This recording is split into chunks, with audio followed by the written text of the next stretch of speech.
Melissa Harrison's elegant apartment was nestled in a corner of Brooklyn Heights, one of America's prestigious neighborhoods. From her windows, she could see the Manhattan skyline, and at dusk, the setting sun over the Hudson River bathed her room in golden light. On this day, Melissa stood by the window, gazing at the distant view while listening to a voicemail from her mother. "Melissa, I need to talk to you about Caitlin's wedding. Please call me back as soon as possible. It's important." Melissa sighed deeply. She was one of New York's most successful accountants. As a financial advisor for major corporations, her accuracy and integrity had earned her a solid reputation in the industry. However, her sound judgment and composure somehow seemed to fade away when she was with her family. As she put down the phone and headed to the kitchen, Melissa reflected on her life. It had been 10 years since her father, Jonathan, had died suddenly from a heart attack.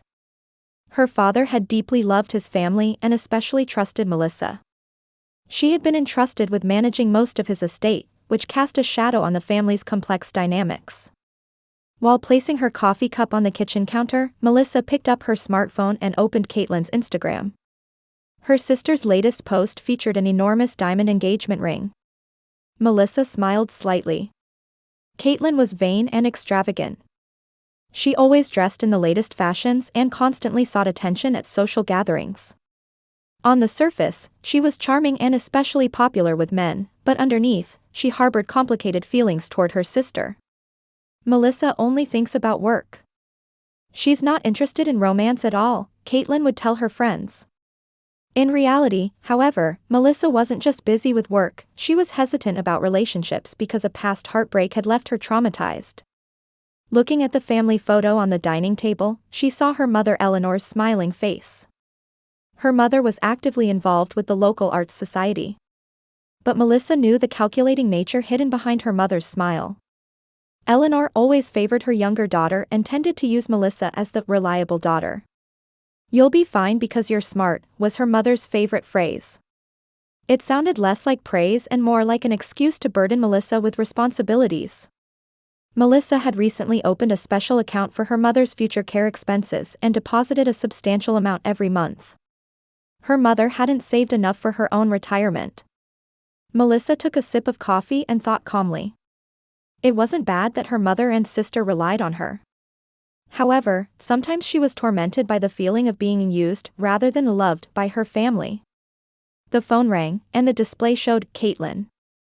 Melissa hesitated for a moment but quickly answered. "Melissa. Are you busy? I have something important to tell you." Her sister's voice was high with excitement. "I just finished work." "What's going on? Did you know Brad's papa has a lovely vacation home in Newport? We've decided to have our wedding there." Caitlin continued breathlessly. "But there's one problem. Have you talked to Mom?" Melissa sat down on the sofa and rubbed her tired eyes. "I heard her voicemail, but I haven't called her back yet." "I see. Then I'll tell you." Caitlin's voice became slightly calmer. "It's about the wedding budget, and I need a little help." As Melissa gazed at the night view outside her window, she anticipated what was coming. Once again, she would have to tap into her savings in the name of family obligation. Yet, as always, she was torn between her desire to cherish her family and the need to protect herself. $50,000? "You've got to be kidding me," Melissa said, resting her elbows on the kitchen island counter and pressing her hand against her forehead. "Caitlin, that's most of my savings." In Melissa's home kitchen, three women faced each other. Spring sunlight streamed through the windows, casting golden streaks on the coffee cups placed on the table. "Melissa, that's what family is for," Eleanor said in a calm voice. Her hair was perfectly styled, and her cashmere sweater accentuated her good posture. "Your father would say the same thing if he were alive." Melissa silently absorbed her mother's words. Whenever her father's name came up, she felt a pain deep in her chest. "This is my only wedding," Caitlin said, her eyes welling up with tears. Her designer blouse was deliberately slipping off her shoulder. "You have a career, a beautiful apartment, and money. I have nothing." Melissa gazed out the window. Caitlin's claim of having nothing rang hollow. Her sister worked at a high-end boutique and lived surrounded by luxury brands. Her fiancé, Brad Smith, was a promising young investment banker. Their wedding was certain to be the talk of society.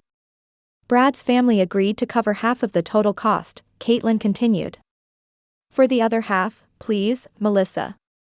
This is the most important day of my life. Melissa sighed. Words of refusal rose to her throat, but she swallowed them when she saw the expectant expressions on her mother's and sister's faces. All right, she said quietly. But I want to be involved in the wedding preparations. The schedule and venue decisions too. Of course. Caitlin jumped up with joy and hugged Melissa. The sweet scent of her perfume was overwhelming. I'll consult you on everything. But that promise was never kept. Over the next few weeks, Melissa heard nothing from Caitlin about the wedding preparations. She tried to contact her several times, but her sister cut the conversation short with a single word, busy. Eleanor advised her, don't pressure Caitlin. At the end of May, Melissa withdrew $50,000 from her special account and transferred it to Caitlin's account. That night, she finally received detailed information from her sister. June 25, Saturday, starting at 4 p.m. At the Ocean View Grand Hotel in Newport. Formal attire, please. What about the invitation? Melissa asked, and Caitlin laughed. Your family. You don't need an invitation, do you? Anyway, note the place and time. You're not a bridesmaid, so come to the venue on your own on the day. Melissa couldn't hide her surprise. I'm not a bridesmaid? Sorry. But I chose my friends. You're always so busy, I didn't want to impose. Caitlin's voice carried a hint of satisfaction rather than apology. On the wedding day, Melissa dressed in a high-quality gown with her hair styled in an updo. Though she usually wore natural makeup, she applied it more carefully for this special occasion. As a sister, she wanted to celebrate her younger sister's special day. The Ocean View Grand Hotel was a historic luxury hotel along the Newport coast. When Melissa stepped out of the taxi, the white building gleamed in the setting sun. However, there were no wedding decorations at the main entrance, and few people were around. Where is the Harrison Smith wedding being held? She asked at the front desk, and the young female staff member looked puzzled. One moment, let me check. She operated the computer and after a while, shook her head. The wedding concluded yesterday. It was on Friday, June 24th, starting at 2 p.m. Melissa felt the blood drain from her face. That's impossible. I was told June 25th, today. I'm sorry, but that's what the system shows. It was yesterday's event. With disbelief, Melissa took out her smartphone with trembling hands and called Caitlin. On the third ring, her sister answered. Background noises could be heard. Melissa? What's wrong? Caitlin's voice was high-pitched. I'm at the hotel, but they told me the wedding was yesterday. Melissa's voice trembled as she tried to control her emotions. After a moment of silence, Caitlin's laughter came through. Oh, that's right. It's already over. Thanks for being our ATM. Excuse me. Melissa couldn't believe her ears. Just kidding, Caitlin said with a laugh, but there was malice in her voice. Sorry, I must have given you the wrong date. We're on a cruise ship now for our honeymoon. We're having a party. After hanging up, Melissa's mind went blank. She collapsed onto a sofa in the hotel lobby and called her mother. Melissa, what's wrong? Eleanor's voice was calm. Mom, was Caitlin's wedding yesterday? Oh, didn't you know? There was a change in schedule. I thought Caitlin would tell you. Eleanor's voice sounded more like she was making excuses than expressing surprise. Why didn't you tell me? We can't accommodate someone as busy as you, Eleanor said coldly. Besides, contributing to the family is natural, isn't it? Your role was to provide the money. Melissa hung up and called a taxi. On the way home, still in her expensive dress, she quietly shed tears. Her heart was filled with sadness and anger at the betrayal. When she arrived home, Melissa found an invitation placed on her doormat. Opening it, she saw, the wedding of Caitlin Harrison and Brad Smith, June 24th, printed inside. Yesterday's date. So it was planned, she whispered. That night, Melissa cried for a long time. But as her tears dried, a look of determination appeared in her eyes. She opened her computer and began reviewing files, records of financial transactions with her family, suspicious histories of her sister's credit card use, and recordings of conversations with her mother. The words, "That's what family is for," repeated in her head. Yes, because we're family, Melissa quietly replied. And that's why this ends now. The next morning, Melissa woke up earlier than usual. The light streaming through the window announced the beginning of a new day. She had overcome the previous night's sadness and anger and regained her composure. Dressed in a sophisticated pantsuit, she had returned to her confident accountant self. Looking out at the Manhattan skyline, she smiled quietly. It's a beautiful morning, she said to herself. That morning, Melissa visited the Jonathan Price law firm. Martin Cohen, the lawyer, had been the family's legal advisor since her father's time. He greeted Melissa with a warm smile. It's been a long time, Ms. Harrison.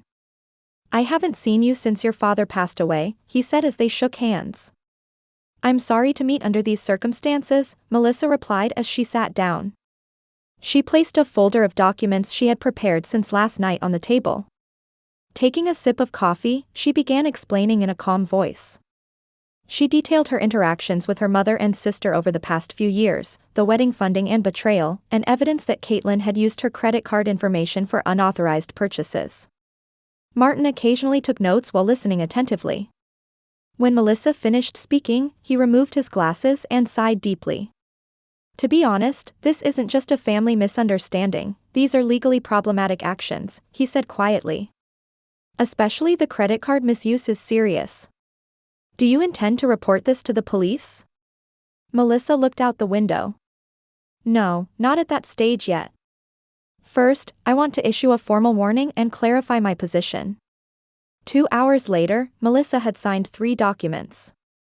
The first was a warning letter to her sister regarding the fraudulent acquisition of wedding funds, demanding repayment. The second was a notice to her mother, documenting evidence of unauthorized purchases using Melissa's name and the possibility of legal action. The third was a notice terminating the informal agreement in which Melissa had planned to cover all her mother's future care expenses. Please send them with delivery confirmation, Melissa told the lawyer's secretary. I want them to arrive by tomorrow morning. Before leaving the office, Martin placed his hand on her shoulder. Your father would be proud of your courage. Melissa smiled and quietly replied, Thank you. This is the end. That night, Melissa attended a yoga class and enjoyed a long bath.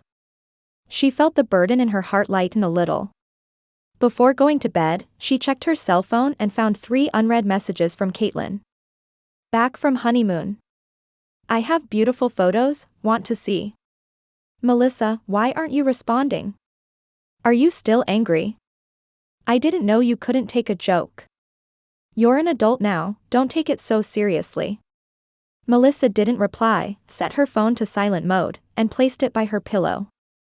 The next morning, she woke up with a peaceful mind.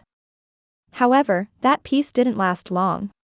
When she turned off the silent mode on her phone in the afternoon, she saw dozens of missed calls and over 20 text messages. 7 calls from her mother, 12 from Caitlin. The message content evolved from, call me immediately, to, why are you doing this? I can't believe you got a lawyer, and we're family in increasingly hysterical tones. The most recent message was from her mother. Melissa and Harrison, call me right now. I didn't raise you to take family matters to outsiders. Melissa took a sip of coffee and checked her email from the lawyer. According to Martin, both Eleanor and Caitlin had contacted him, requesting a meeting. A lunch meeting at a Friday market, an upscale restaurant, had been proposed. Melissa replied, a neutral location would be better, and suggested meeting at the law office. Martin quickly responded, confirming a meeting at the office the following day at 2 p.m. The next day, when Melissa arrived at the law office, her mother, sister, and brother-in-law Brad were already waiting. Eleanor wore an expensive tweed suit and maintained her usual elegant posture, but the dark circles under her eyes revealed her anxiety. Caitlin wore a designer dress but looked unwell. Brad wore an unpleasant expression, staring out the window. Melissa, Eleanor rose and tried to approach her daughter, but Martin quietly urged her to return to her seat. As they sat at the conference table, Martin conducted the meeting. He first explained the legal situation and clearly stated Melissa's demands. Ms. Harrison is seeking the following: first, full reimbursement of the $50,000 paid for wedding expenses. Second, reimbursement of $15,000 for unauthorized credit card use. Third, renegotiation of future care expenses for her mother. After the explanation, Caitlin was the first to speak. Her voice was shaking, lacking her usual confident tone. Melissa, this is all a misunderstanding. The date change was a last-minute decision, and there wasn't time to notify you. And what I said was just meant to be a joke. The ATM comment was just humor. Melissa responded calmly, the invitations were printed 3 weeks in advance. I know because one was left at my front door.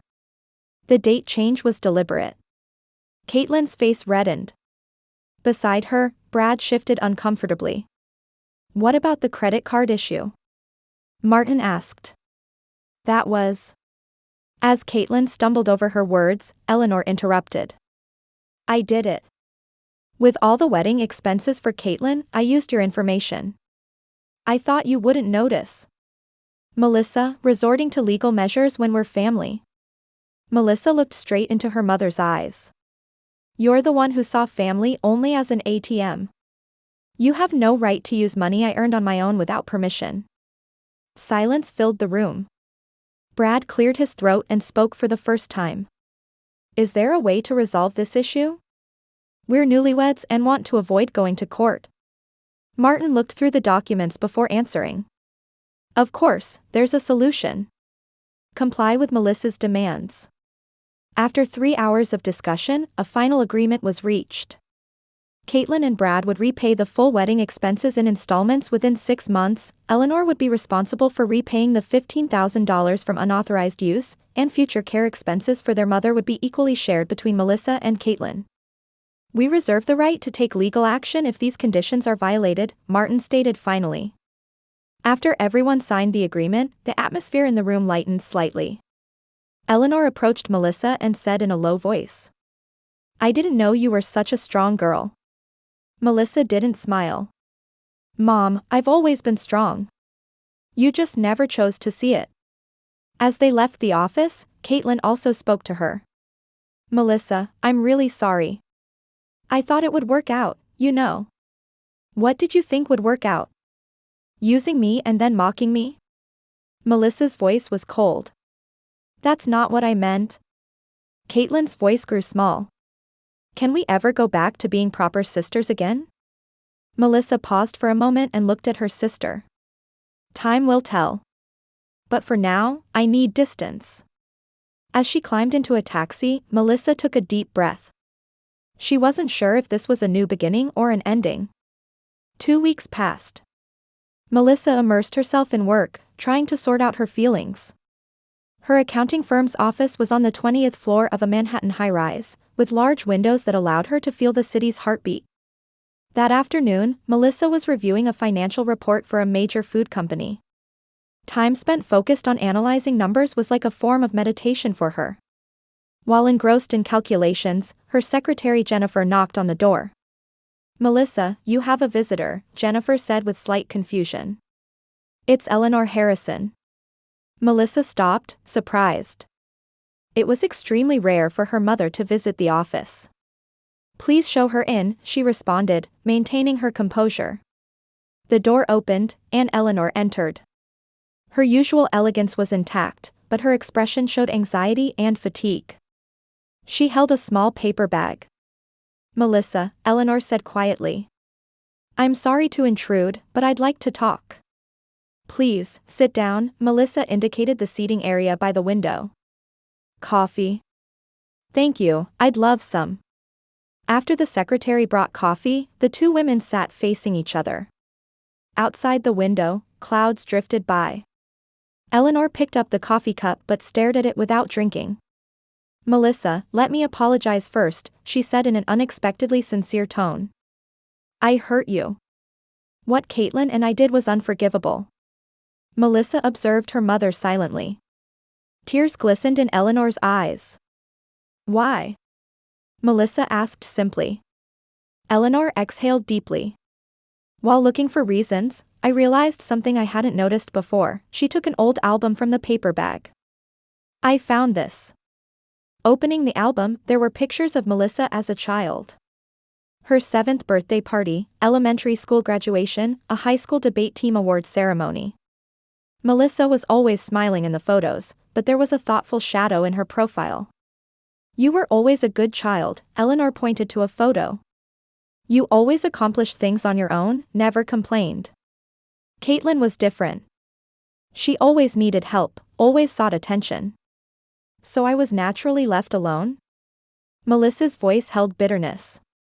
I made you feel that way, Eleanor said sadly. Actually, it was the opposite. You were strong, smart, and capable of anything, so I took you for granted. I thought your success was a given. Eleanor turned to the next page. There was a photo of Melissa graduating college with top honors. Beside her, her father Jonathan smiled proudly. Your father always trusted you. Melissa will be fine, she can do anything, he'd say. Eleanor's voice trembled. And I turned those words into a burden of responsibility. Mom. Melissa was at a loss for words. Caitlin had problems, so I became overprotective. Afraid of her failures, I always tried to shield her. But that ended up spoiling her. Eleanor wiped her eyes. I recognize my mistake in taking your strength for granted. A quiet moment passed. Melissa gazed out the window, confronting the complex emotions within her. The sadness and anger she had carried for so long were now surfacing. You know. Melissa began quietly. I was always expected to be the responsible child. Even more so after Dad died. But sometimes, I just wanted to be loved. Her voice trembled slightly. Just as a daughter, not as a support pillar. Tears fell from Eleanor's eyes. Melissa, I'm so sorry. Providing money wasn't the issue, Melissa continued. But being excluded from the wedding, being called an ATM, that was like denying my value. Yes, you're right, Eleanor admitted frankly. I should have stopped Caitlin's behavior. I should have taught her boundaries. What about Caitlin? Melissa asked. She's still unable to accept reality, Eleanor answered honestly. Brad is angry, and they're fighting about the repayment plan. But that's a problem they need to solve. Melissa reached for her coffee and took a sip. What do you want to do now, Mom? I want to get you back, Eleanor said straightforwardly. But I understand it will take time. We're the ones who lost your trust. The two sat for a long time without exchanging words. Twilight light streamed through the window, coloring the office gold. Finally, Melissa spoke. Complete reconciliation isn't possible right now, she said quietly. But perhaps we can build a new relationship. How? Eleanor asked sincerely. First, establish boundaries, Melissa answered calmly. My life, my decisions, my money, they're mine and not something to be used as a matter of course. Eleanor nodded slightly. And let's have dinner together once a week, Melissa suggested. At a neutral place. Getting to know each other again, as adults. That's wonderful, Eleanor's face showed relief. Finally, Melissa added with a serious expression, I can't consider repairing my relationship with Caitlin yet. Not until I feel she has truly changed. Eleanor nodded a bit sadly. I understand. She needs to realize this herself. That night, Melissa stood on her apartment balcony, looking up at the starry sky. Complex emotions filled her heart. Though she hadn't reached complete forgiveness, today's dialogue was a beginning of something. She picked up her father's photo and smiled quietly. Dad, I'm going to be fine. I know my own worth now. The next morning, when Melissa woke up, her heart felt lighter than it had in a long time. Though she hadn't completely let go of the past, she had definitely taken a step toward the future. She picked up her smartphone and turned off the alarm. A message from her mother was displayed on the screen. How about Thursday, 7 p.m., at Mitchell's restaurant? Melissa smiled and replied. Sounds good. I'll make the reservation. Exploring the possibility of a new relationship with her family while protecting her own worth was a big challenge for her. But she was no longer alone. She had become her own greatest ally. A year can seem both long and short, can't it? Melissa said to the man walking beside her as they strolled along a Central Park pathway. Spring sunshine filtered through the trees, and fresh green leaves swayed in the gentle breeze. Especially if it's been a fulfilling year, Michael Collins smiled in response. He was a 42-year-old lawyer who worked in the legal department of a company where Melissa served as an advisor. They had been dating for 8 months. Yes, Melissa nodded with satisfaction. Life takes unexpected directions. A year had passed since that wedding incident. Melissa's life had changed significantly. While continuing her work, she had learned to value her own time. On weekends, she attended yoga classes, participated in a book club, and resumed her long-neglected hobby of photography. Her relationship with her mother was gradually being repaired. They continued their weekly dinners as promised, building a relationship of mutual respect as adults. Though not perfect, it was much healthier than before. Would you like to join me for dinner with my mother on Thursday? Melissa asked, holding Michael's hand. Of course, he answered sincerely. Michael knew about the complex history of Melissa's family. He respected her feelings and was always a supportive presence. On their way to a cafe in the center of the park, Melissa's smartphone rang. Looking at the screen, she saw her sister's name. After a slight hesitation, she answered. Caitlin. Melissa, can we talk? Her sister's voice lacked its former arrogance and sounded tired. I'm in the park right now. Did something happen? Brad left, Caitlin's voice trembled. He's asking for a divorce. Melissa stopped walking and nodded slightly to Michael, indicating she needed a moment to talk privately. What happened? What's going on? Everything is falling apart, Caitlin sobbed. The wedding debt is still there, my credit score is terrible, and my friends are distancing themselves. Melissa listened quietly. Hearing about her sister's life collapsing didn't bring her joy. Rather, complex emotions crossed her heart. Is there anything I can help with? She asked gently. But her tone indicated clear boundaries. Could you lend me some money? Caitlin's voice became small. I can't do that, Melissa answered firmly. But if you truly want to change, I can refer you to a financial planner. After a silence, Caitlin sighed. I understand, thank you. After hanging up, Melissa returned to Michael. Seeing her expression, he put his arm around her shoulders without saying anything. Are you okay? Yes, Melissa smiled. Before, I would have rushed to help immediately. But now, I've learned to value myself. Sitting at a terrace table in the cafe, basking in the spring sunshine, Melissa gazed at the distant skyscrapers. Life is never perfect, but the peace of mind she found by living true to herself was priceless. Cheers, Michael raised his coffee cup. To new beginnings. To new beginnings, Melissa clinked her cup with his, smiling. She had now become the protagonist of her own story. No longer living solely to meet someone else's expectations or demands, she was walking through life with her own choices. It might sometimes be a lonely or difficult path. But it was certainly her own path. And that was enough.